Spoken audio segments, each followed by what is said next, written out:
Are you ready? Oh, yeah! Strap yourselves in for the Gaming Hub. With your hosts, Tyler. You can't handle the truth! Graham. The force is strong in this way. And Steven. You cannot be serious! Let's get started. Alrighty then. Hey everybody, welcome into the Gaming Hub. This is episode number 124. I'm your host Tyler, joined as always by our co-hosts. Let's start with Graham, the birthday boy, yesterday. Yes. And we were originally going to record yesterday, so happy birthday. But you had some stuff come up, so no big deal, but hopefully you had a good birthday. And other than that, what have you been up to this week? I did, and thank you for the birthday wishes, and thank you everyone else who sent some birthday wishes my way.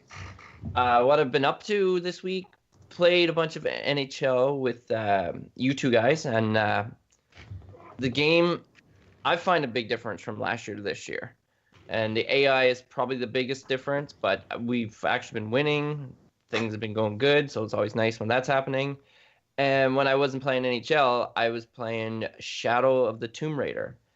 I'm not exactly sure how far I have left, but I put a big chunk into it today. Feeling pretty close and getting towards the end. And I'm loving that game. One thing I can say about that game is it is gorgeous. Like in 4K HDR, the the backgrounds are just stunning. Like sometimes I'm like I'll go up on like a cliff or a mountain and I'm like, okay, I'm just gonna look around and just take in some of the beauty. Because sometimes you just like run around and you're not looking around and just seeing all the time and effort people put in to make this game look so beautiful. And this game is beautiful. Yeah, 100%. I've been playing as well. I'll talk about that in a second. But first, I want to bring in Steven. How are you doing? I'm good. It was a long week this week, which is weird because I don't feel like I did all that much. But for some reason, dude, I was exhausted. Like last night, I was lying in bed at 8:30, so that was crazy. But I've been playing a couple games. Like you said, we've been playing NHL. I've been playing more Madden. I have a pretty good team, having fun. I actually won a game on All Madden today with competitive. It was 6-3, but you know, a win's a win's a win. But also on top of that, I've been playing Dragon Quest 11. I've been kind of like just enjoying my time. I haven't been powering through it. I probably play for like an hour and a half each session, but it's really like the art style's gorgeous. The story is like pretty good so far. It's kind of, I mean, it's got the usual tropes of a JRPG, but I enjoy that, and the battle system's fun, and I've been enjoying playing that, and I'm going to continue playing that as these other games start coming out here in the next few months. But I still hope to be playing that game because it's a long game. I'm just not powering through it so I can enjoy an hour or two when I feel like it. Yeah. No, I hear ya. Yeah, I've played some NHL this week, obviously with you guys, and I've played some of that World of Chell mode quite a bit actually, and I'm having quite a bit of fun with that, both the Pro-Am mode and the ones, and then some EASHL when we get some time. Played some Madden, did some of the MUT solo challenges, solo battles, all that good stuff. And Rise of the Tomb Raider? No, I already beat that. Shadow of the Tomb Raider. I played and finished that. So, Graham, I think, we talked about it a little bit off air, but I think you're going to love Act 3 of that game. Early on, I was kind of like, man, I'm not sure what to think about this, like, whether I like it or not. But as you get through towards the end of Act 2 and into Act 3, like, it really ramps up and it becomes really, really good. I will agree with you that the graphics of that game in 4K, because I did choose resolution over frame rate. Yeah, I did on the One X because I just don't feel like frame rate's gonna be that big of a deal for this game. So, yeah, I felt that the game looks absolutely like astoundingly good. It's really, really good, and the story is pretty good. I think it brings a good closure to the trilogy, and we'll talk about that more. We're gonna do a special episode, Graham and myself, a Shadow of the Tomb Raider review episode. That'll be a timed Patreon exclusive.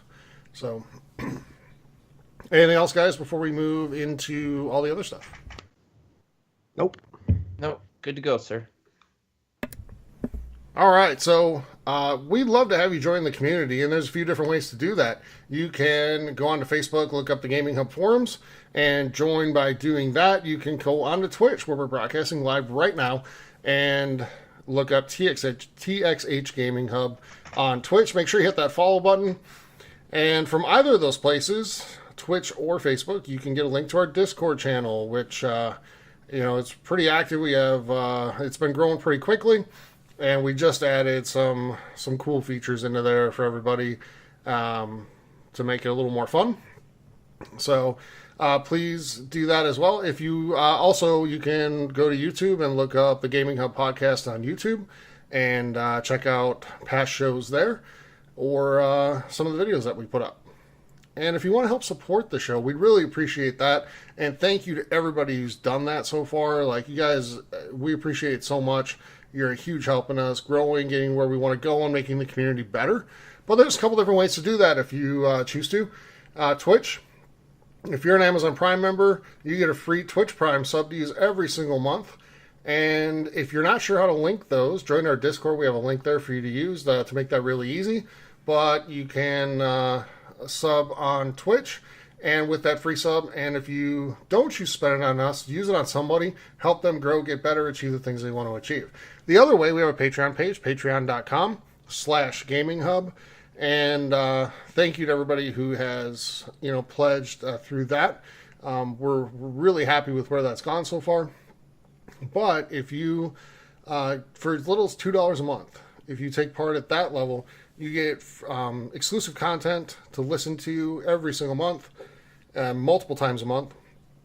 And for as little as $5 a month, you're entered into a monthly giveaway that's exclusive to patrons for a $60 game. Or going forward, thank you to one of our listeners, Brian, for the idea. If you don't want a specific game, we'll do $60 in gift cards for you going forward, starting in October.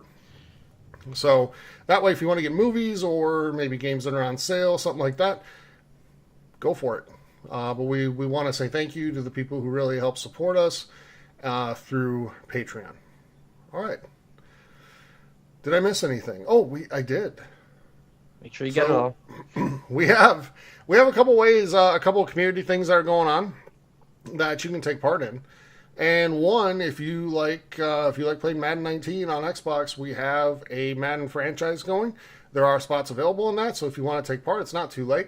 You can join in. We're underway in season number 1 right now, and we'll have a second season that starts probably right around or after the Super Bowl. But it's a pretty laid-back league. We do one game a week, and that way you don't have to feel like you have to play every single day. And it's a little easier to get people together to play against each other as well. So we have that, and there's a form to fill out for that either on Facebook or Discord. We also, if you like playing Minecraft, we have a Minecraft realm for our community, and that has grown as well. We'd love to have you be part of that if you enjoy that. So that is absolutely free, both of them are, and you can join that through a form to fill out on Facebook or Discord there. All right, now I hit everything. We're good to go. So let's hit into news, everybody. And let's start with, Graham, the most original name for a console release that's ever existed. The PlayStation Classic has been announced, including Imagine. I've never heard of anybody else doing this. 20 games. And this is where it's true. I've never heard anybody else doing this. For $100. Yeah. Like American. They haven't announced all the games yet, but we know it includes Final Fantasy VII, Jumping Flash, Ridge Racer Type 4, Tekken 3, and Wild Arms. Graham, are you buying this? No. This almost would make sense for someone like me who've never owned the PlayStation 1, but honestly, I have no desire to have a PlayStation Mini. Like, I got the NES Classic, and I got the SNES Classic.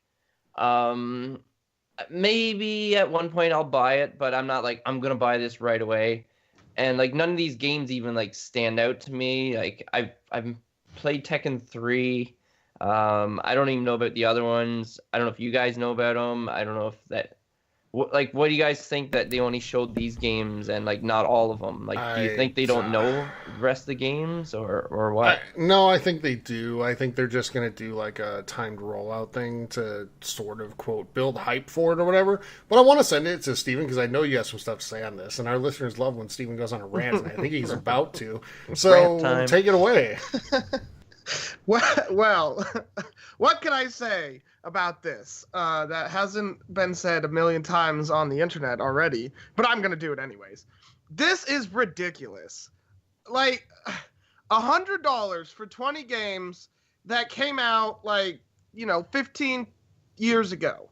All right? I mean, Final Fantasy VII's coming to the Xbox One and the Switch, and it's already been available on the PS4 for a while. Like, why can't PlayStation and, to some extent, Nintendo make, like, a backwards compatible type service? Why do they have to bring these little stupid boxes in that, only have a certain amount of games that not everyone really is interested in? Why can't I just pick and choose the games I want to play and buy? Microsoft allows me to do that. Microsoft will never... I'd be really surprised. I'd be shocked if Microsoft comes out with a Xbox One not Xbox One Classic, an Xbox Classic, because apparently that's what they're gonna call it. They're just gonna call it the classic version of every single one, and it's gonna be a little mini version of it. And maybe I'm guilty a bit, and I'm a hypocrite or whatever, because I did buy the NES Classic the last time I saw it in stores, and honestly, I regret it. I haven't played it. I played it one time, and it was a stupid purchase, and I regret it. And maybe I'll sell it, or I don't know, maybe someone wants a used NES Classic, or maybe a giveaway or something. But I'm sick of it. It's so like anti-consumer, but like just trying to milk, nickel and dime you, I guess would be the best words I have to say on it. It's ridiculous. Well, I don't think it's necessarily anti-consumer, but I think that consumers need to speak with their wallet here, because the difference for me between the Nintendo, and Steven, I want to go back to you with this, the Nintendo Classic systems and the Sony one, is there really that much nostalgia around 20 games from the PlayStation 1? I mean, the PlayStation 1 was a great system, and it sold a lot, and it changed the video game landscape, but I think that was more because of the system than some of the games.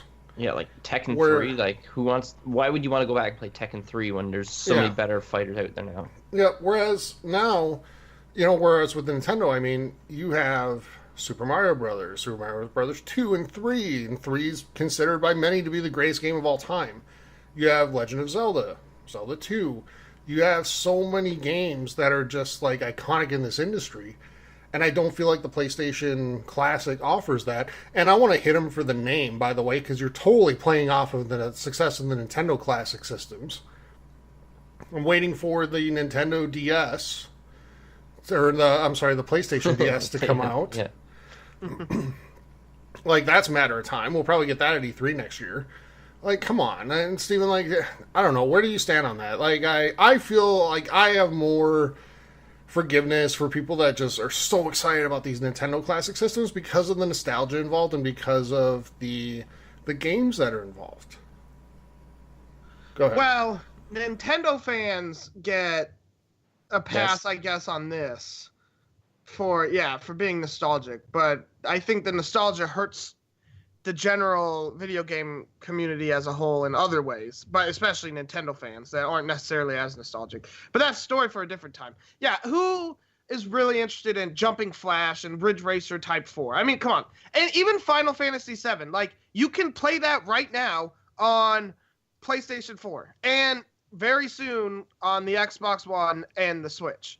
Do you now need a fourth little tiny box to just play Final Fantasy VII? Like, there's no other games I could think of from the I can't speak to nostalgia because I really never owned a PS1, so I don't know how many games on there that people are like, oh, I'm itching to play, but I just don't like the fact that they can't just put them on, like, PlayStation Now. Okay, why charge money that way? Or, create a backwards compatible type thing on your system and charge money that way to get people to play these games or to get people to buy them. Why do they need to come out with a quote-unquote classic version of a console no one really cares about. And Yeah. I'd almost argue that a PlayStation 2 classic would have been a smarter decision here. Well, that'll be But- next. Yeah. Well, yeah, you got Yeah. to start from the very beginning, even though Yep. I don't know. Well, and I think a lot of people care about the original PlayStation. It, like I said, it changed the game in the industry in many ways. Like, it whipped the Dreamcast, which, by a lot of technical accounts, was the better system. But it just had more mass appeal, and it took hold, and it went crazy. And the price point had a lot to do with that. I remember watching like a YouTube video when they announced it. The guy just went up to the podium. All he said was $299 and walked away, and everybody like erupted. You know, but very much like what they did in 2013 against the Xbox One. But yeah, I don't know. I don't feel the nostalgia around this. I had a PS1. I loved it, but I don't feel like super attached to enough of the games from it to warrant going out and buying this thing for $100 when Nintendo's putting out the systems for what, 70? Something like that, or 80? Well, Yeah. I got the NES Classic for 60, Okay, Yeah. 60. And I think the Super Nintendo one was 80. 80. Yep. So I don't know. I have an issue with this. I have an issue with the name they chose because I think it's just piggybacking off of, like, you don't have more originality than that. Yeah. Like, people love to hit on Xbox for the name Xbox One. Like, you can't be more original than that. But you got, you know, the PlayStation Classic.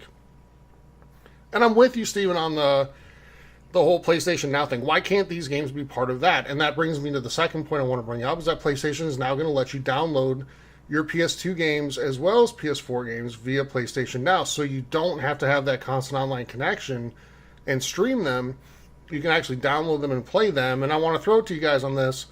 Is this a direct response to the success of Game Pass so far?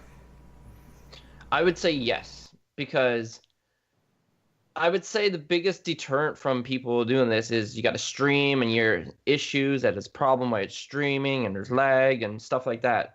So this is definitely a step forward in the right direction. And I just want to go back to that point too. $100 is crazy for that PlayStation Classic. But yeah, like, and now they say PS2, they don't say PS1 games, right? So now, what, they're not going to put any PlayStation original games on there now because they're going to be like, okay, we want to push our classic system. So are they going to like do the same thing when they come out with the PlayStation 2 Classic? They like take off those games? So I don't know. I don't understand exactly what they're doing. But at least they are taking strides in the right direction. And I think that whole streaming thing was a bad idea. Like, you're forcing people to like have good bandwidth and stuff like that, and maybe they don't. So yeah, downloading seems like that was the right choice. Well, you remember their original prices for the PlayStation Now were like ridiculous.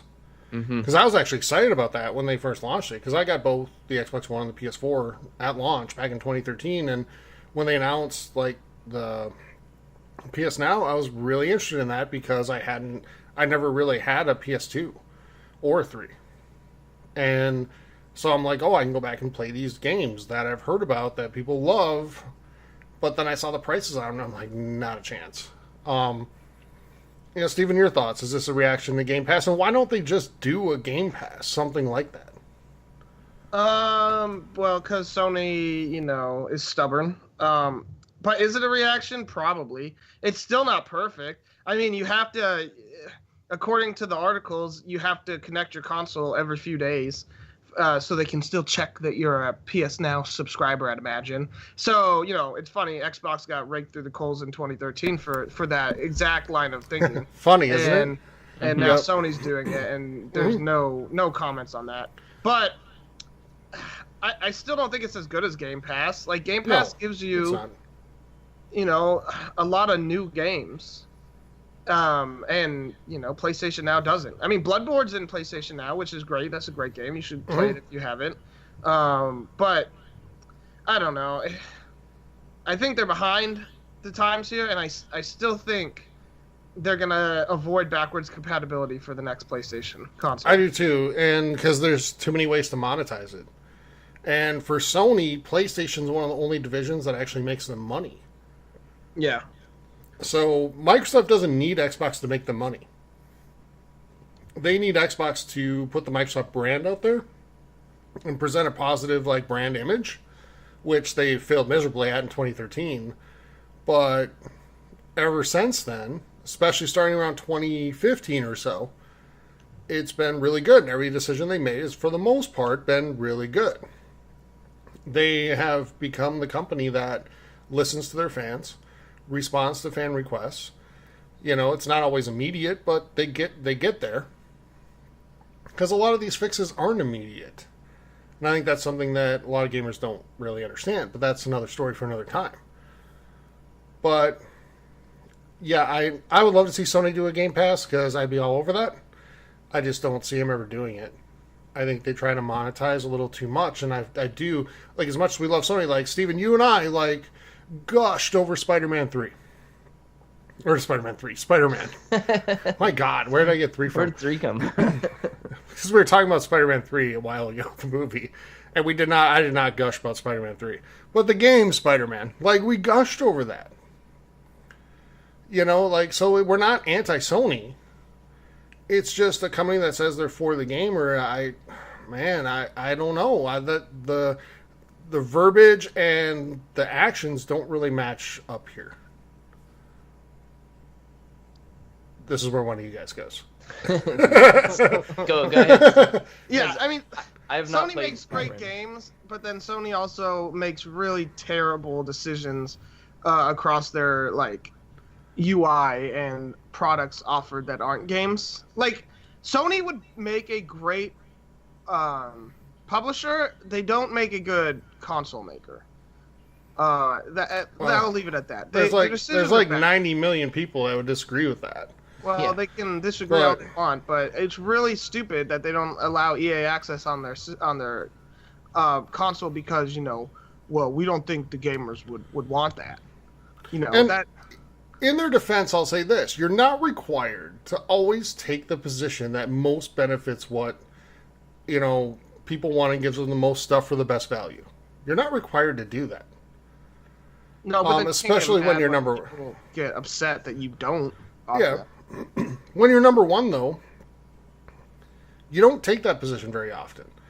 You know, PlayStation was, in the last generation, I could argue, the more innovative system because they were behind for most of it. And they kind of caught up at the very end. But they were more aggressive with price cuts and with things like that with the PS3 than the Xbox was, the 360. But Xbox had such a stranglehold on that generation for a long time, and part of that's due to them coming out a year earlier. Part of that's due to them not charging VR? $600 for the console.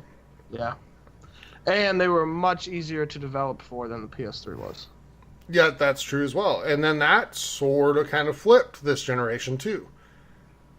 I think the PlayStation was the more developer-friendly console in a lot of ways. The PlayStation was cheaper. You know, they came out at the same time. I mean, PlayStation was 7 days sooner, but basically the same time.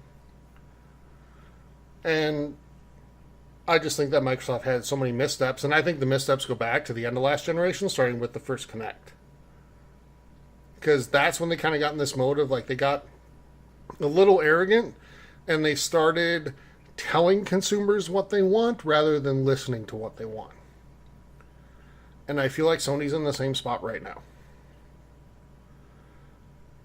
Like, I just feel like the arrogance has led to them to being this point of, like, we're going to tell people what they want because they'll listen to it. Like, when they said with EA Access, it's not good value for our players. And I can't even say that without laughing because they have PlayStation Now, which tried to gouge people at launch. Go ahead, Graham. You were going to say something. Yeah, no, the whole EA Access thing, like, they say that they're there for the fans and want to give them choice, but then they don't give them choice. They take away choices. Like, let them have EA Access if they want, and if you don't think they want it, well, then they won't get it, and then maybe they're like, okay, they're not using it, so we're not going to, like, reimburse our contract the next year or whatever they have, right?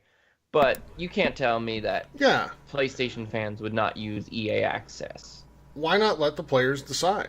Yeah, exactly. Isn't that fair? I think that's fair, and that's really what Xbox has come around, what Microsoft has come around to in the second half of this generation is allowing players to sort of decide what's best for them. Because there's so many different options now. You can still buy the games on day one if you want through, $60, whatever. Like Forza Horizon 4. You can buy that, Graham, next week if you want for $60 or $80 or whatever it is that gets you the Super Edition. But if you want to wait till the following Tuesday, you get it for free with Game Pass if you choose to do a $10 per month subscription service. Yeah. Like, it's giving people choices and options of what's best for them and still giving them a lot of access to these games. I think that's good.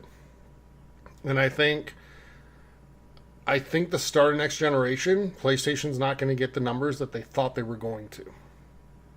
Because Xbox is building up a lot of goodwill right now. Yeah. No, they are, for sure. All right. Anything else on that? Steven, anything more to your rant before we move on? No. You're good? Okay. So we talked about Spider-Man. Not Spider-Man 3, but Spider-Man. It is the fastest selling first-party PlayStation game of all time. Not just PS4. Fastest selling PlayStation first-party game of all time. It hit over 3 million copies sold in the first 3 days. That's amazing to me. And the game deserves it. Like, Insomniac did a wonderful job with that game. It is so much fun. And I know we've had comments in our community like, whatever, it's not any good, blah, blah, blah. I think that comes from a standpoint of being an Xbox fanboy a little bit. But, Steven, I want to throw it to you here because you played it as well. Are you surprised by this? No. They outsold God of War, which was the last record holder. Yeah. God of War beat the record earlier this year, and then PlayStation beat it, or Spider-Man just beat it. And I know you said offline that you were surprised, and I disagreed, and I wasn't, because Spider-Man appeals to more people. I mean, it's not rated M, okay? So parents are gonna buy it for their kids, but with how big superheroes are nowadays, there's a lot of people in the market for like a good superhero game. So this, again, that's not surprising. And parents see Spider-Man and are like, okay, I could buy this for my kid because of Spider-Man. How bad could it be? And even with a T rating, and it's not. I mean, there's a couple dark story parts and bits, and not like evil, just a little sad or whatever. And you can, but I've seen children's cartoons that have just as dark storylines. Yeah. So it doesn't surprise me one bit, because if the game was not as good, it wouldn't have sold as well, obviously, but it still probably would have sold a decent amount. But the fact that it was a good game mixed with being a game that everyone can enjoy and on a topic that everyone is looking to get into, because with superheroes, like I said, superheroes are huge, and there's not a lot of options to play as one, or at least fun options. So it doesn't surprise me in the least. No, and we talked about it offline, and I said I was surprised, and originally I was, but when you kind of laid those points out, I was like, you know what? Yeah, you're right. This is a game that appeals to a lot of people. The only sad thing about this game is that it's exclusive to one console. And I feel like games like this that are just fun for so many people should be available to everybody. But that's just me. Especially when it's not a first-party developer. Yeah. Yeah, that's what confused me, because you said it's the fastest-selling first-party PlayStation game. But I thought first-party meant strictly developers that develop exclusively for... So, like Sony Santa Monica, for instance. Yeah. And Insomniac's not a developer that develops exclusively for Sony. So I feel like someone messed up, and it's not a first-party game. I know you found it on... Well, it is a first-party game because it's exclusive to the console. It's just first-party published on PlayStation. So, that's why. It's like Sunset Overdrive was a first-party game for Microsoft, even though it was also on PC, I believe. But it was not available on the PlayStation 4, even though it's not a company in Insomniac that was owned by Microsoft that developed it. So, but it is a first-party game, and I don't like exclusive deals with third-party developers to make first-party releases. I personally don't. I get that you're going to have first-party development studios like 343 or Sony Santa Monica or whatever, making games that are exclusive to those consoles, and that's part of the business, and that's fine. And that helps push and sell those consoles. But I feel like when a third party, and I feel the same way about like when Rise of the Tomb Raider was an Xbox exclusive for a year. Mm-hmm. Like, I think it sucks that PlayStation fans had to wait a year to play a truly great game. But yeah, I wish it was available on everything. I think this is one of the most fun games I've played in a long time, and I wish it was available for everybody. So, all right. A couple quick hitter stories here. Halo Infinite, for those of you who are looking for news about a game that's coming out 2 years from now, it's going to have microtransactions, but it won't sell loot boxes for cash. I'm not really sure what that means, because in Halo 5 you had the Warzone mode where you could buy rec packs, and that gave you an advantage in that specific mode. Not in Arena, but within Warzone. But I don't think 343 views Warzone as a competitive mode. And I don't think they view those rec packs as loot boxes either. No, probably not. So I'm hoping it's that and not microtransactions for cosmetic stuff like armor, because that's silly to me, or it's more annoying. Yeah. It doesn't generate goodwill, but we'll see. It's still 7 years out, so who knows? I mean, what the thing is, whether we like it or not, microtransactions are part of the business now.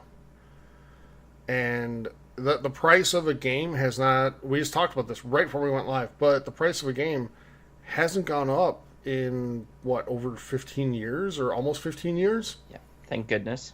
It stayed at $60, but the development cost for these companies has gone up dramatically.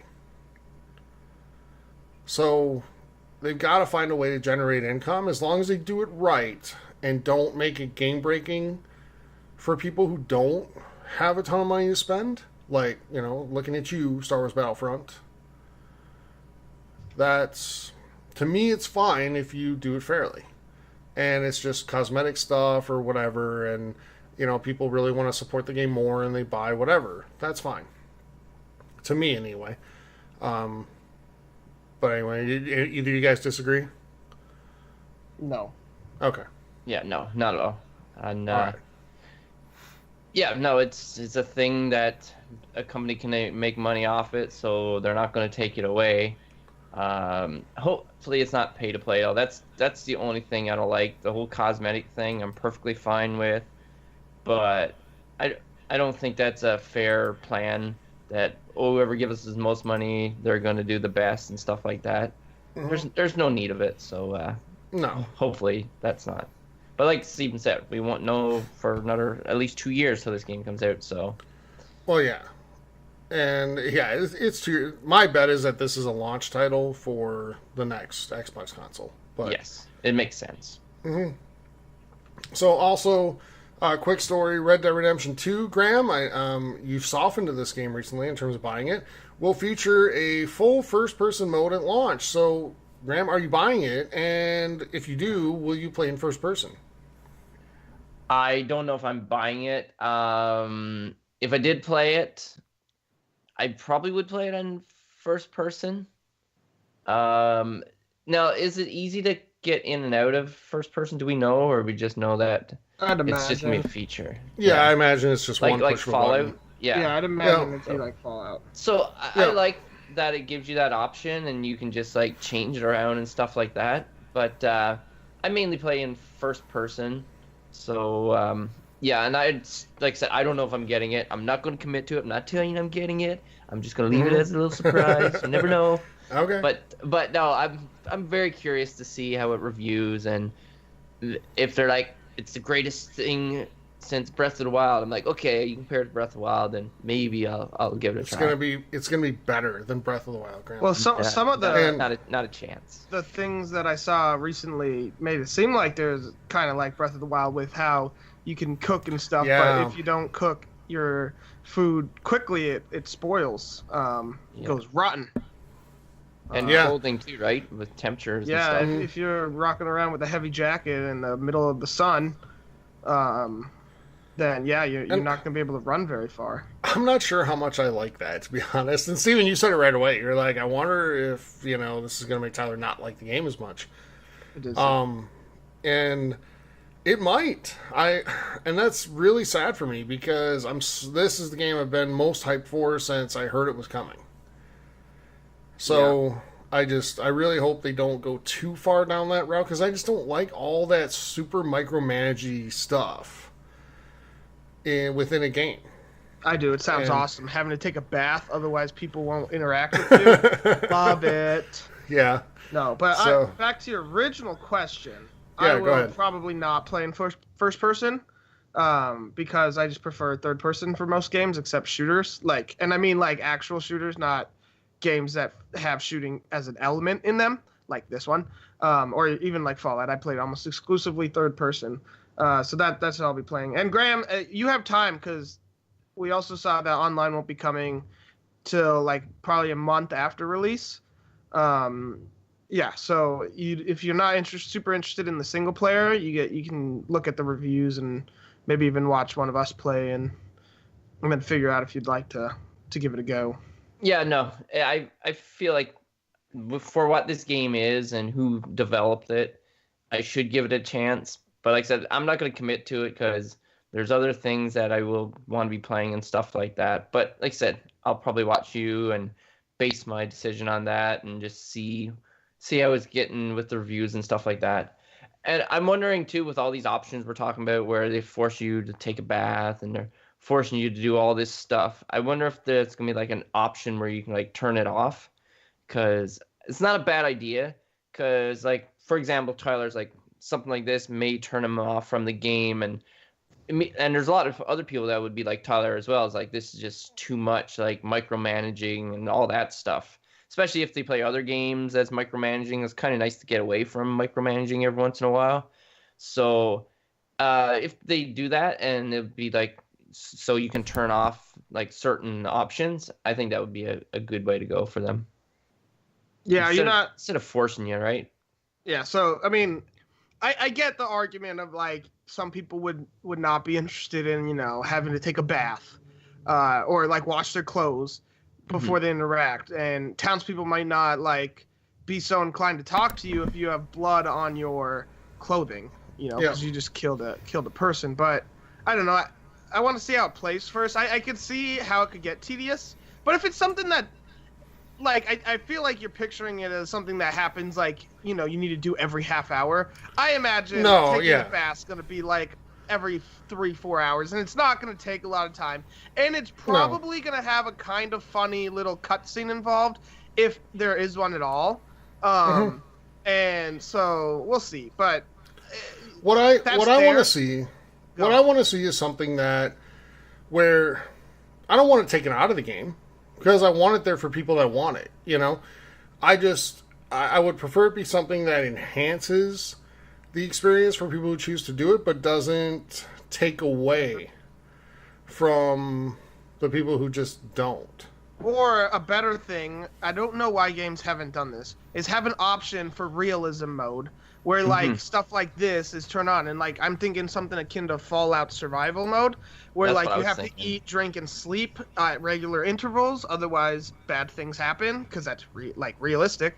So if you want to have townspeople react to the blood on your clothes, or if you smell like just bad I was trying to think of a word there, then you can turn that option on. But if not, if you don't care about if you don't want to have to manage that, then you shouldn't have to. And right, because it's a Rockstar game, they will not give us the option. But no, they won't. Whatever. That's there for those of you. Just so you guys are aware, for those of you that might be on the fence, maybe that pushes you one way or the other. Maybe it doesn't. But there's more news coming out as the game gets closer, so be on the lookout. And it's a month away, basically, 20 or 33 days from today. It's getting close for sure. Yeah, see a lot of great games out in a month's time from today. Yeah. So from some great to some sad news. Steven, I know it might not be sad for you. You weren't a big fan of the developer, but it's still sad to see this happen to people. Telltale had massive layoffs on Friday, keeping only 25 people on the staff. And every game after The Walking Dead, the Walking Dead, the final season game that's in process right now, has been canceled. So, Steven, you kind of dug up some more about this and found out some other things, and I don't know if we're going into rant part 2, but I want to throw it to you here and see kind of what your thoughts are. Yeah. So the video game industry, developer wise, can be a pretty cruel and cold place. And granted, you can choose not to believe it, you can choose to take it with a grain of salt, whatever. But I based on everything I know about the games industry, I believe this when the person said it happened. They said they got laid off by Telltale. And he's like, none of my sleepless nights or long hours on weekends trying to ship a game on time got me severance today. And he's like, don't work overtime unless you're paid for it. And he goes on from there. And that is really, really, really crappy for a company to do that. No severance. And I mean, maybe the video game industry needs to start unionizing because just, based on everything we read in Blood, Sweat, and Pixels, right? Like, these people are in massive crunch time, working, 88 to 90 hours a week, if not more, to try and finish their game on time. But they're not getting paid extra for it. And that, when a game does well and is successful and bring it, they kind of get paid in the back end. But when companies go under, a la Telltale, and they go and lay off their people without giving them severance like that, that's a garbage practice right there. And so, I feel bad for all the people that lost their jobs, but I mean, I don't want to say like I'm happy they got shut down. That would be cruel of me, and I'm not like that. But yeah, it's ridiculous that they didn't at least give some sort of severance package to the people they laid off. And also, no Wolf Among Us 2. That makes me sad. Yeah, it's not like this was a brand new startup company that just didn't make it. This was an established video game development company that had been around for a while. And to not have a severance available for people is, it's sad. And, they should feel a little ashamed, and I hope they do. And this was really sudden. In the games industry, and Steven, you mentioned Blood, Sweat, and Pixels, like, it's a pretty common thing for developers to hop from one company to another. They finish a game and then they bring back their staff a little bit, and make some cuts, and you move on to another place. If you're lucky enough to really excel and get those right opportunities and get to the level of like a Todd Howard, Pete Hines, etc., then you're staying at the same company for your whole career. But a lot of developers don't have that. So, especially early in the career, it's a lot of hopping around. I think Todd Howard's like one of the super exceptions to that rule. He started at Bethesda and still there. But a lot of other developers say, hey, I know I'm going to move place for a while. And none of these developers make games without being passionate about games to begin with. Because you kind of know what the industry is when you're going in. It's long hours, it's all this stuff. And when you get a team that's that passionate and they're willing to to commit that much time and effort and all this stuff to just drop this on people and not offer them severance is sad. And man, I don't know. I feel for the people who were let go. We hope everybody kind of lands on their feet. But how much of this, Graham, do you think is due to Telltale just not changing their formula at all? It's possible. Like, I'm not sure what their sales numbers have been like, but I've heard great things about their games. People have really enjoyed them. People really enjoyed the Batman ones. Some people argue the Wolf Among Us was one of their best ones. Me being a Walking Dead fan, I could be a part of the blame because I guess I've only bought the first one. Mm-hmm. And I think the second one now is on Game Pass or whatever. So they're not getting any money from me for that either, right? So I don't know if because I don't know how they would have switched up the formula, because basically that's what their games were, right? But no, it's sad to see that it's closing down and stuff like that. And I'm wondering if another studio might come and like pick it up, like maybe give them people back jobs, or maybe they'll go on to get better jobs. I always like to think the best is going to come out of this. Like when I hope so. Door closes, another one opens, maybe a bigger Yeah. door, better door. But Yeah. no, it sucks. I don't know how many other games they were in development. I'm kind of glad to see that they're putting out the final Walking Dead, because this was going to be the last one anyways. So at least Yep. people are not like, well, I played the first two and I was hoping to finish the trilogy, but that will never happen again. Well, the two that we know were Wolf Among Us 2 and Stranger Things. Okay. Those were both canceled. So, Steven, you saw another interesting kind of theory about what may have really hit Telltale sales. You want to talk about that at all? Sure. The theory is that streamers and YouTubers did really hurt the Telltale games due to the fact that Telltale games are all single player, story driven games, and when streamers and YouTubers play the full game and put it on YouTube, and people will go and watch it instead of buying the game. I mean, not everyone. Some people still like playing it by themselves. There's a lot of people that like playing it by themselves.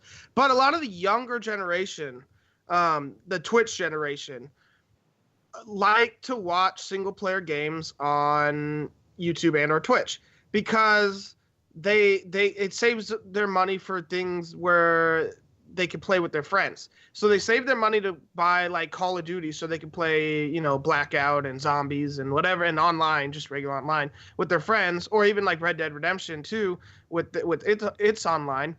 And then they skip over a lot of these games, even though they're cheaper. What is it, like $20-25 for the season passes for these games? So it's not extremely expensive, but why even pay $25 when you can go online? And I mean, maybe they get part of the blame, but I don't even want to call it blame, because it's on the studio. It's a lot of supply and demand, isn't it? You need to supply stuff that people are demanding. And if people aren't demanding single player games in this fashion, or especially ones that don't ever really change their formula, because every Telltale game is the same thing, just with a different setting. Is that really on the backs of consumers to keep these people afloat? Make better business decisions. So, I don't know. I found Telltale hasn't changed their formula at all in forever. And I don't think single-player games are dead, but I think when you're not a AAA single-player game, you're really walking the tightrope. Yeah. And people have been crying for them to update their engine forever. They finally just announced, within the last year, that they were going to update their engine. Because those games got clunky. I'll be the first to admit, I haven't played a Telltale game in forever. Because they're all basically the same. And there really isn't a game. I hate the word walking simulator, but it's not really even that, because it's a lot. It's just cutscenes where you make decisions. So at least with Spider-Man, right? There's the combat, and the fun of the Spider-Man games is swinging around the city and beating people up.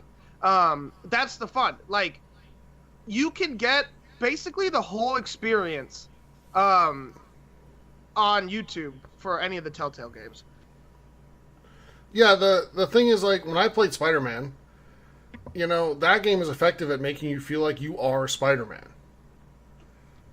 In any of the Telltale games, I don't feel like I am any of the characters that I'm playing. No. I feel like I'm just watching the story unfold. Yes. Which is fine and all. I just don't feel like it's a sustainable thing, and they needed to change kind of how they approach doing it. But I think they got so stuck in what was comfortable that they just couldn't break from it. And they kept adding new things, new franchises, whatever. So they did, Game of Thrones and Batman and Wolf Among Us, and going all the way back to the Future, and then Walking Dead, obviously. Stranger Things just added, all that stuff. And they were just going to do the same thing, kind of copy-paste. Yeah. With each of those franchises and hope that they were counting... Didn't they do a Guardians of the Galaxy 2? Isn't that... Yeah. Yeah, I know there was at least one series. I don't know if they were working on a second one, but... Yeah. But they were more reliant on the strength of the franchise to sell it than the quality of the game. Yes, I definitely agree with that. Like, there's a saying in the Army, complacency kills, and I think it can also be shown here. Like, they got complacent. They just assumed that, like you just said, the franchise that they were working with would sell their games over the actual, like, gameplay. And as it turned out, that's not the case. I disagree that you need to be a AAA game or studio to make single player games, because there's still a lot of great single player games. Like Ori and the Blind Forest, for instance. No, for sure. I'm just saying they're more at risk if they don't do it right. But you need to have actual gameplay for the most part to be successful. Because if you're a AAA game, like Spider-Man, for example, like there were commercials all over TV and YouTube and everything, right? For that game. Sure. Like, they were everywhere. Like, Ori and the Blind Forest doesn't get that luxury. Like, that game has to be good, and then, they get some promotion, sure. But it relies a lot on word of mouth to get out and be like, this game's amazing, Whereas games like Spider-Man, God of War, etc., they have such a massive marketing campaign behind them that they're going to get enough people to buy that game on day one, or at least in the first week, to probably be profitable right there. And, when you're Telltale, you don't have that luxury. And like I said, you're relying on the strength of the brand of the franchise that you're doing a game about, and not about your own work. And I don't want to knock the work those people did. I'm sure they worked super hard. But I think they suffered from stubbornness of lack of updating the engine sooner, because those games were really clunky. Like, Graham, what's the last Telltale game you played? It would have been The Walking Dead, the first one, season 1. Okay, so I can tell you the last one I played was Batman. It's the exact same mechanics and the exact same stuff. I downloaded Batman, never played it. Mm-hmm. So, shame on me. It's good that the story's good, but the mechanics and the gameplay are the exact same as they were back in that first Walking Dead game. There were no updates or changes. Yeah. And it sucks to me that the people that work super hard at this have to pay the price for the company and the leads of it not innovating. Yeah, well, we'll see what comes from this. Hopefully something great comes out of it. Yeah, are you guys surprised they didn't get bought up by someone? Not that can't happen, but I feel like that was probably looked into before shutting down. I am, and I thought Microsoft would have been a prime candidate to do it. Whether or not that's a good idea is up for debate, but I thought, it fills a niche that's there, especially for casual gamers. People that don't get into the super competitiveness of Call of Duty or Battlefield or Halo or, whatever. They don't get into that, but they like that, kind of escapism of going into that world and doing something that's not too tough, but still gets them immersed in the world. I think that Microsoft would have been the most likely one, because they're on a shopping spree right now for development companies. I don't know. What do you guys think? I wonder if it just has to do with the fact that the Telltale games aren't really games. So it's like, it really is kind of just the big, franchises selling these games, as opposed to the games selling. I hope I worded that right. But like, Insomniac made a good Spider-Man game, but Telltale didn't make a great Game of Thrones game or Walking Dead game or Batman game. That so yeah. And I'd the argue first storytelling wasn't anything that wasn't already done, or I'd argue that you could compare a lot of other stories to it. So I'll say this: the final like 10 minutes of the first Walking Dead Telltale game is some of the best like video game storytelling I've seen in a while. Like that was really impactful for me. Like it brought all the feels out, you know. But I'm in agreement with you on some of their subsequent releases. Like I feel like it turned into more copy and paste. And you know, they didn't recapture that magic with some of the other things they did. So, unfortunately, they're kind of paying the price for that right now. All right. From the silence, I feel like we're done with that. No. I think. Okay. I think we've talked enough on Telltale. So, just hope the best for these people. Yep, same here. And let's end with something positive. Rocket League, Graham, a game I know you really love.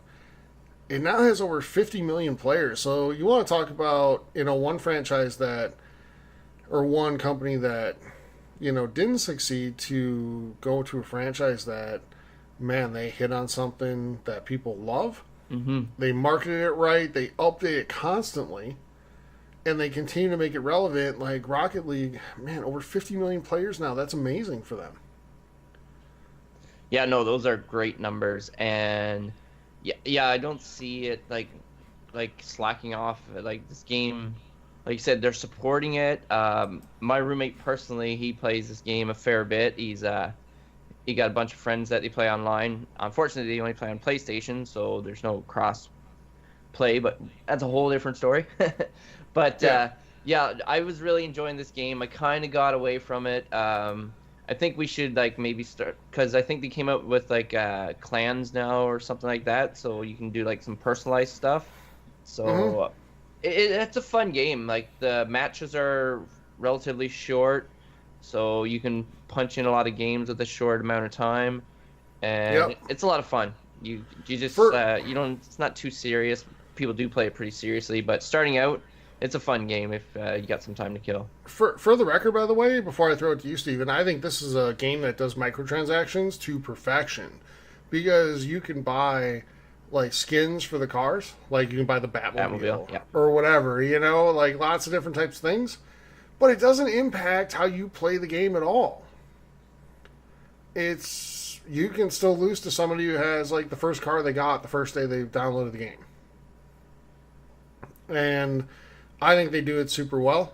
It's just if you want some of these cool things from movie franchises or whatever, other game franchises, things like that, you can play with the Warthog from Halo, stuff like that. You can do it, but it doesn't affect gameplay and it doesn't give anybody a decided advantage. So, Steven, are you surprised at all to see Rocket League still going strong, 3 years later, and still being really relevant? No, this is obviously not concurrent players. It's got to be. No, it's total players. Yeah. No, I'm not surprised. It's a cheap game. It's fun. It appeals to a massive audience, and that's all that needs to be said. Honestly, I'm a little surprised it didn't hit 50 million players sooner. To be honest with you. I mean, I think the best thing the game ever did was be on PS Plus when it launched on console. Yeah, it was smart. Because I know when it was out on PC, I knew a lot of people that loved it. I don't think I ever bought it, but my cousin played it and was like, "You got to get this game. It's so much fun." And I'm like, "Car soccer? That sounds stupid." Okay, I gotta go look this up. This looks amazing. Yeah. And then PS Plus came around, and I'm like, I want to be the hipster guy. I was like, I knew about that before it was cool. But no, it came to everything after that. But yeah, PS Plus probably shot it into the stratosphere of It was out there, everyone played it, and then now when it comes to Xbox and Switch, they can make their money because people are like, oh. What it really did, too, was that being on PS Plus meant everybody streamed it. Yep. So everybody got to see it, and it's a game that's it's easy to pick up and play, but it's hard to be super good at. Yes. So I know that from experience. Yep. Not that good at it. Yeah. But you love playing it, Graham. Yeah, I quite enjoy it. The physics Isn't that of the it. perfect formula for a game? It is a great formula. I think they struck a huge note when they did that. And I'm wondering who copies it first. Because, like, when Battle Royale blew up, like, everyone was jumping on that bandwagon. And I feel like Rocket League is something that if people, like, tried to copy or, like, not really copy, but get inspired from, I think those games would do well as well. And the thing is, like, if any of you guys out there listening, there's a YouTube channel called No Clip, which is fantastic. Really, really good. And they have a documentary series on Rocket League and how this game came to be. And Rocket League's actually a sequel. It's not the first game in the series. And the things they learned from that very first game and then making it, so much more accessible to people. And I don't remember the name of the first game because it's like super long, and that was part of the problem. But yeah, this is a game that for me, like, I don't play it that often, but I always feel like I can just pick it up and play it and whatever. I mean, I'll be okay. Like, it won't be great. Like I said, it's easy to pick up and play. It's hard to be great at.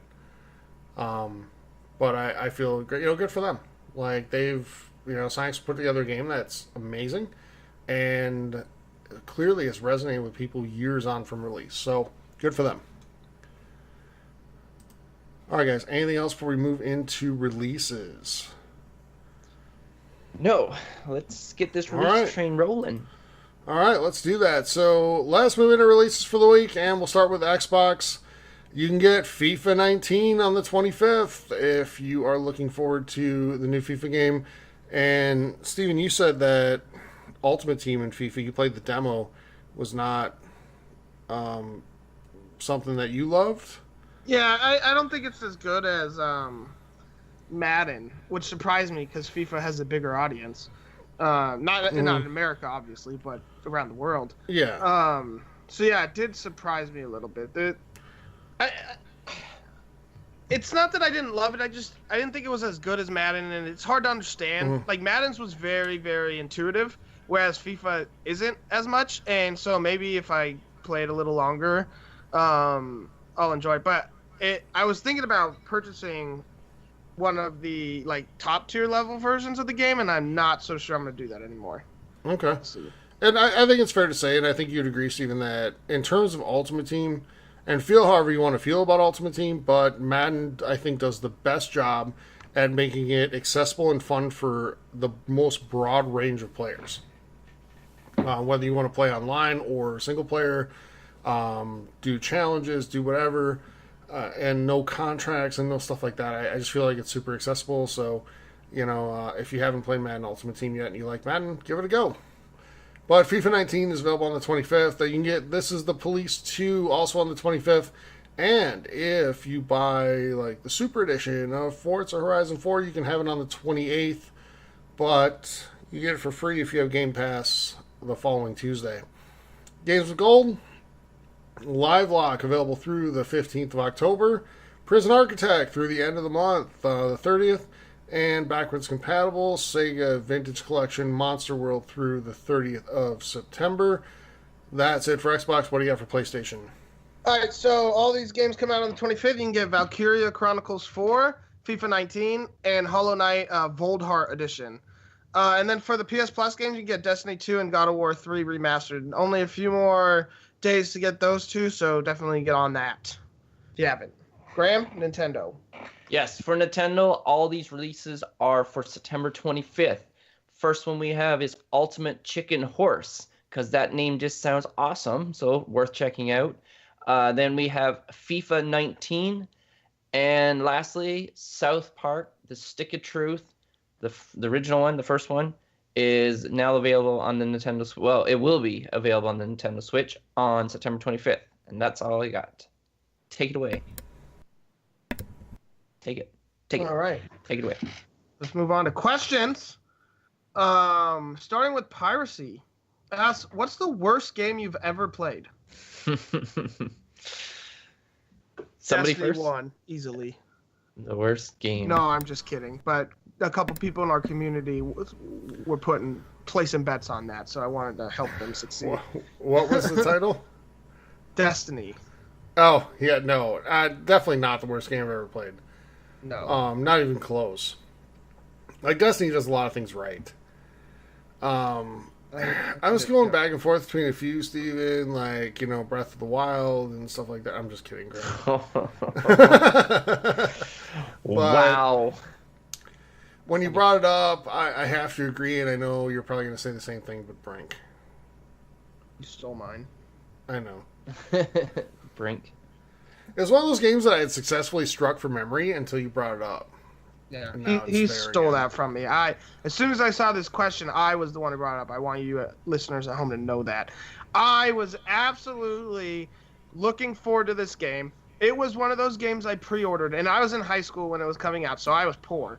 And I had $60. I made $60 washing cars or whatever. I can't remember how I did it. Maybe even umpiring for baseball. But somehow I had $60, and I pre-ordered Brink, and I was so excited. And the beta was fine.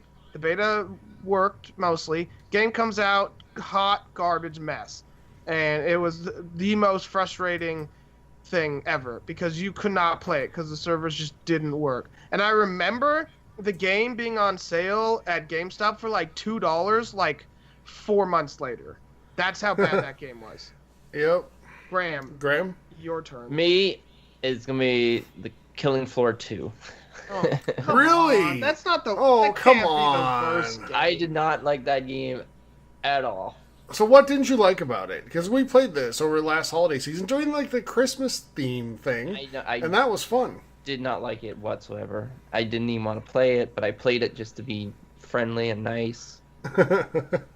That's what I can think of right now. I could probably think of maybe worse ones, but that's top of my list. Wow, the worst game you've ever played. I know you didn't like it, but that's wrong. Okay.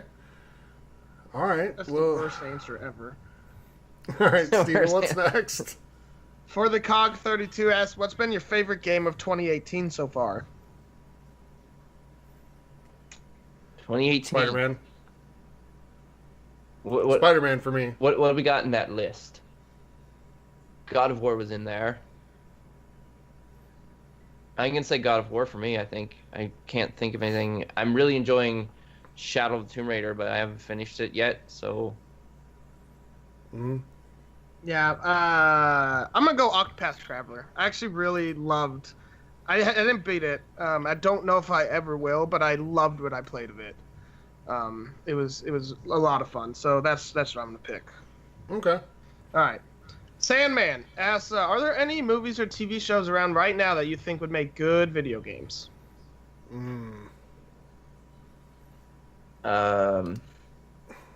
Avengers, if they could ever do it right. Yeah.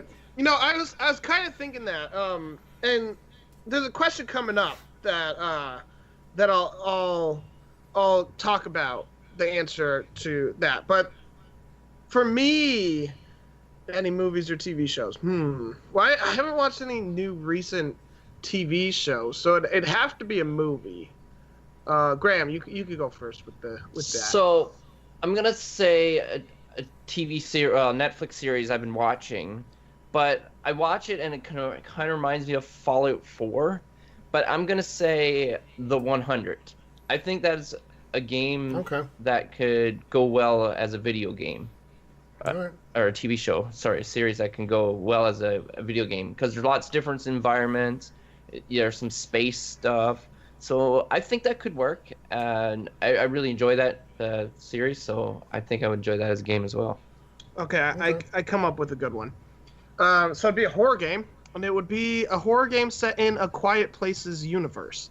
I know I wasn't a huge fan of A Quiet Place, but I think it would make a great horror game. The fact that you'd have to be quiet, so you'd have to watch what you're walking and stuff, and try to avoid the monsters, and there's no real good way to kill it. It'd be a lot like Alien Isolation. Yeah, I was just going to say, a lot like Alien Isolation. That might be really good, actually. Because Alien Isolation was super well received. Yeah.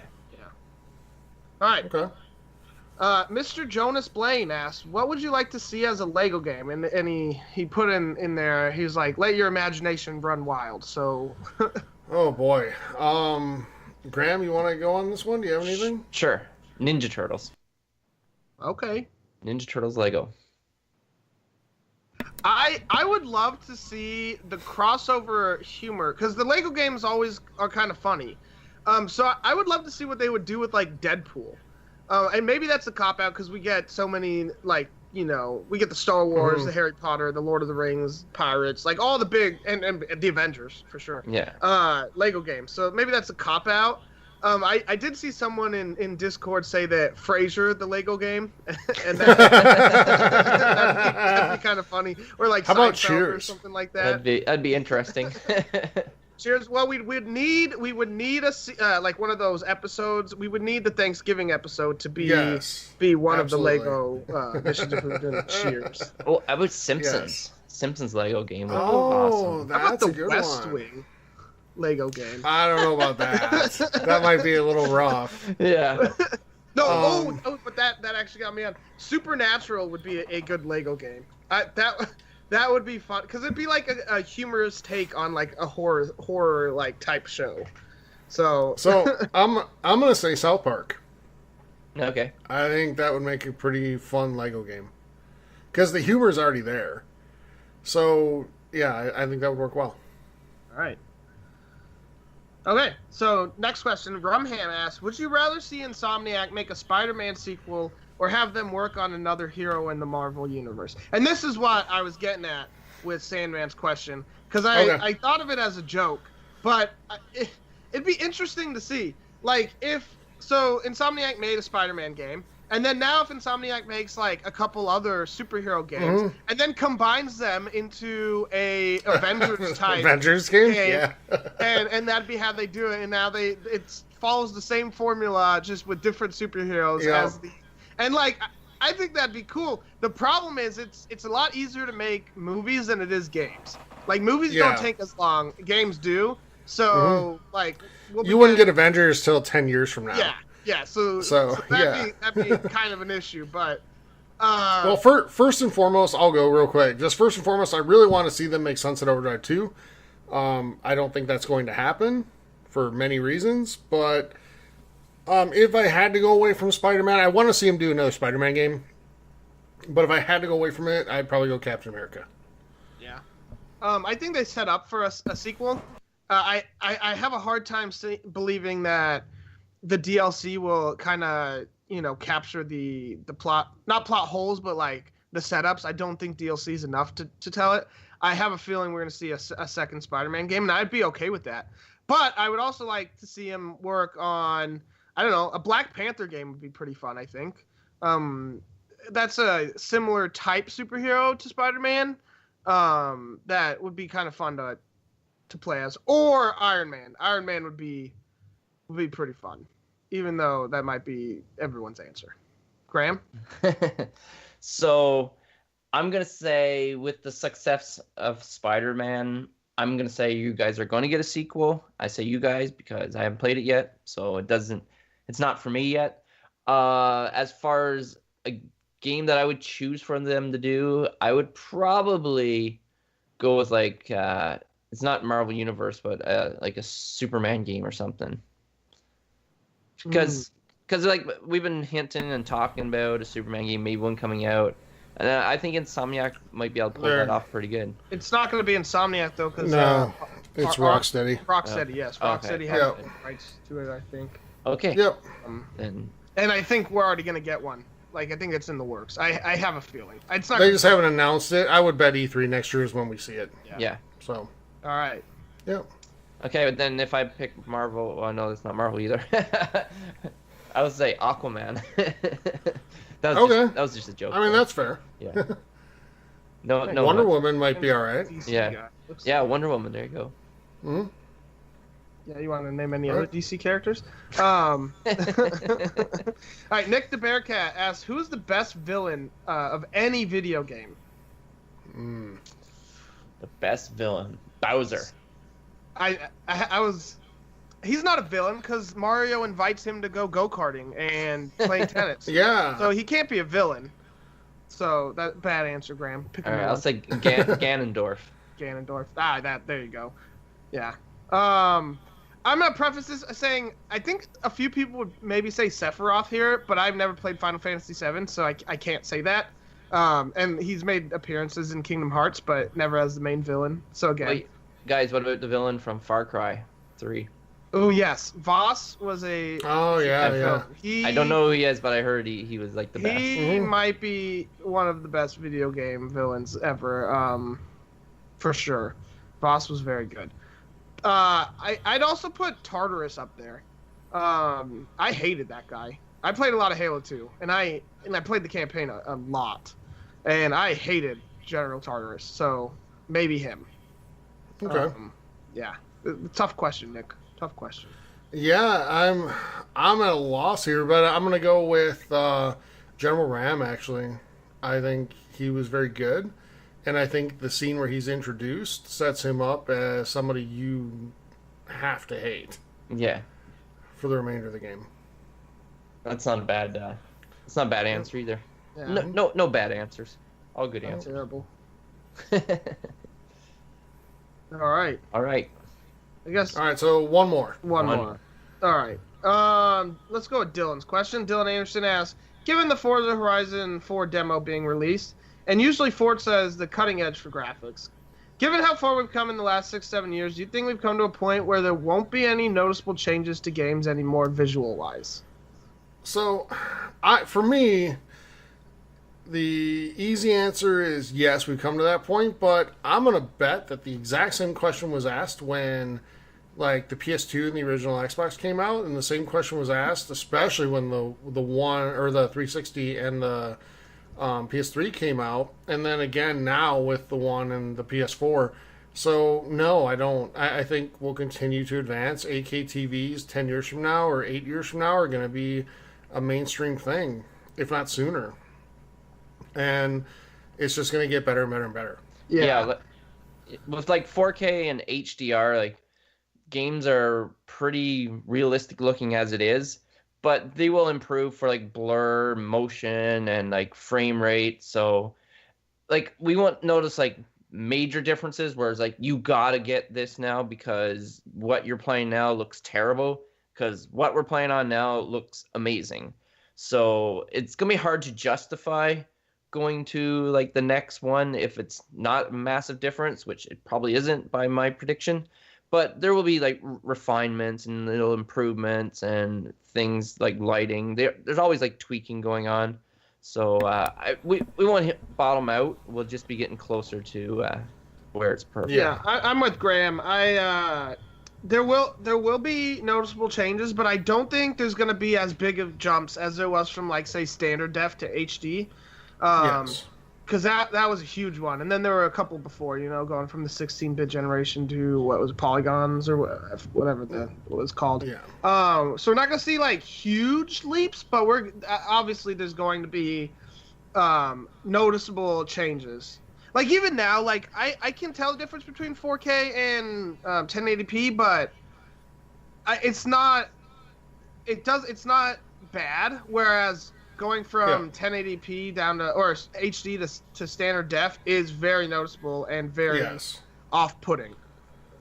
Yeah, and I was just going to ask you guys, like, what do you think the biggest jump or noticeable change was? I think it's when we went to the 360 and the PS3. Yes. Like, when you got that in there, like, that was game-changing for how video games look on console.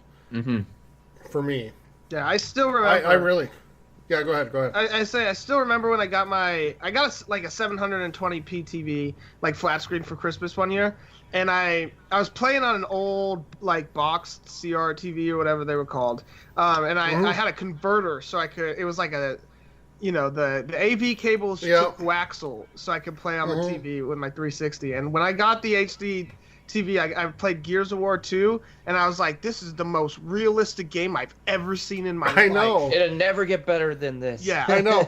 I remember walking into like Best Buy and seeing Madden on there and being like, this looks just like broadcast TV football. Yeah. So, but yeah, I'd say that was probably the biggest change.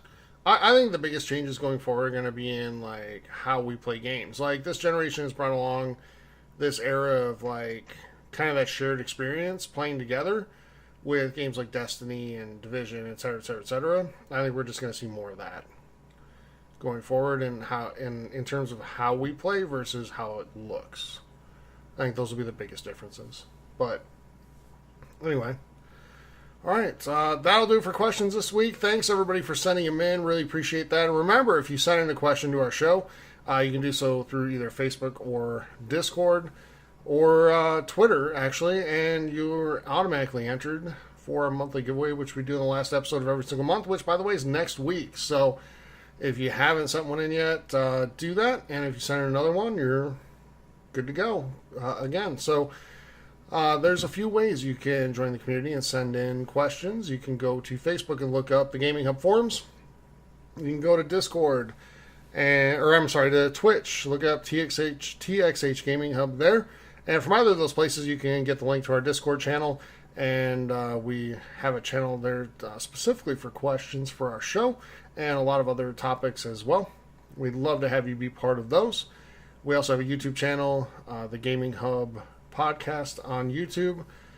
And if you want to help support the show, help us achieve kind of the things we're shooting for here in the next 6 months to a year, and help support the community, help us do better giveaways, stuff like that. We actually have something really, really cool planned for you guys that we're going to announce 2 weeks from today for holiday giveaways. I know it's a little early because it's only going to be October, but that's when we're starting it. It'll be our biggest giveaway ever on the podcast. We're really excited about that. And when I say biggest ever, it's going to be pretty big. So we definitely want you guys to be part of that as well. All right. If you want to help support the show, Twitch, you can go on there, and if you're an Amazon Prime member, you get a free Twitch Prime sub to use every single month. And we have Patreon, patreon.com/gaminghub. And for that super big giveaway we're going to be doing, you probably want to be a patron for that. It's not exclusive to patrons by any means, but you might get something extra if you're a patron, even at the $2 level going into there. But if you are a patron at the $2 level, you get exclusive content every single month, multiple times a month, episodes, etc. And at $5 a month or above, you're entered to win our monthly giveaway of $60, either a game or $60 in gift cards to apply to whatever you want to spend it on for your favorite console. All right, guys, anything else before we get out of here for 124? No. You guys play some good games and take part in the community, and we'll see you either online or somewhere. Graham's like, bye already. He's ready to go.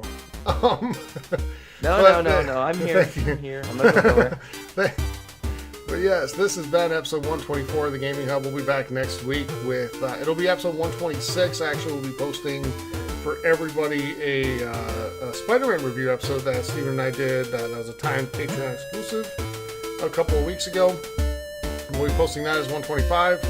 We'll be back next week with 126. Until then, everybody, have a great week, and we'll see you next week. Talk to you soon.